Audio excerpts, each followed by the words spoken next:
Malam, baik di sini saya akan mempresentasikan perancangan value chain dan proses bisnis pada perusahaan Unilever Tbk. Dan perkenalkan nama saya Matthew Manuel. Kita langsung masuk ke latar belakang.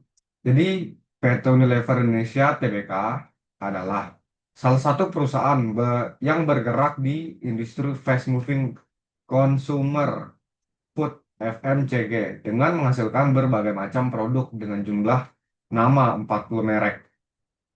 PT Unilever Indonesia (Tbk) seiring berjalannya waktu tentu mengalami banyak hambatan di setiap aktivitas operasional perusahaannya.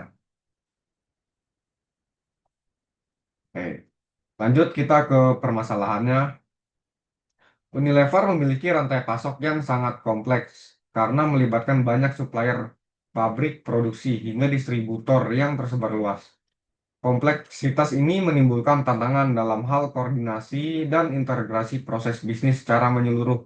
Selain itu, ketergantungan perusahaan terhadap bahan baku tertentu seperti minyak sawit dan bahan kimia menyebabkan biaya produksi tidak stabil ketika terjadi fluktuasi harga pasar. Oke, lanjut ke tujuan.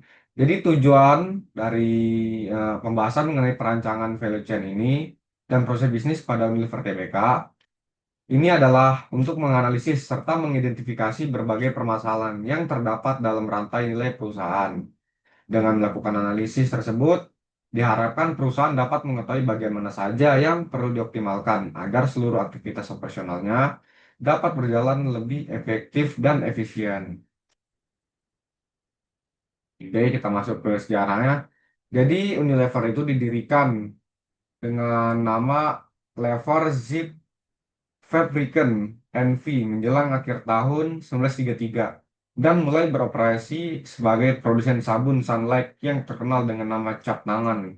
Dan pada tahun 1981, perusahaan go public dan berganti nama menjadi PT Unilever Indonesia Tbk. Kini Unilever Indonesia dikenal dengan berbagai merek seperti Dove, Lipton, dan Green Shop. Oke, baik di sini ada struktur organisasinya, yang bisa dilihat ya. Mulai dari RUPS, terus turun ke Presiden Komisaris. Lanjut ke Komite Audit, Presiden Direktur, dan seterusnya. Oke, kita masuk ke value chain-nya ya. Jadi di sini ada yang pertama ada inbound logistiknya. Di sini ada pengadaan bahan baku dari supplier lokal, global, penyimpangan di gudang modern, serta sistem inventory sub untuk mencegah overstock atau stock out. Lanjut ke operationnya, produksi barang di pabrik, misal Cikarang, rumput. Quality control ketat di setiap lini dan penggunaan teknologi modern memenuhi efisiensi. Lanjut ke marketing dan sales. Promosi intensif melalui TV, digital, influencer, serta strategi penjualan berbasis brand awareness dan tren marketing di outlet. Lanjut ke outbound logistik. Distribusi produk ke distributor dan retail besar dengan sistem distribusi dan transportasi optimal di seluruh Indonesia. Oke, lanjut ke service. Layanan customer care, aktivitas CRR untuk brand image dan loyalitas, serta riset pasar berkelanjutan memahami kebutuhan konsumen. Proses bisnis PT Unilever Tbk.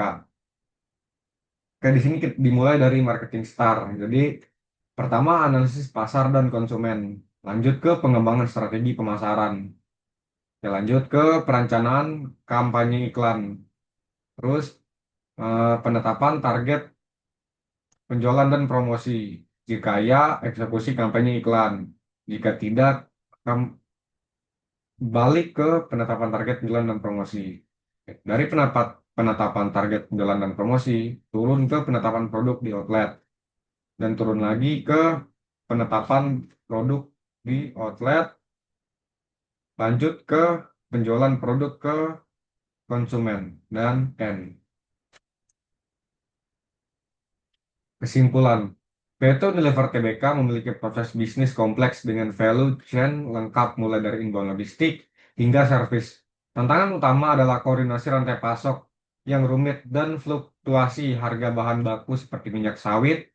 Namun keunggulan Unilever terletak pada teknologi SAP, terintegrasi, distribusi luas, dan standar kualitas tinggi untuk tetap kompetitif. Unilever perlu meningkatkan di digitalisasi, diversifikasi bahan baku, kolaborasi dengan distributor strategis, serta inovasi produk berkelanjutan. Ya, baik. Sekian dari presentasi saya. Mohon maaf jika banyak salah kata yang salah. Terima kasih.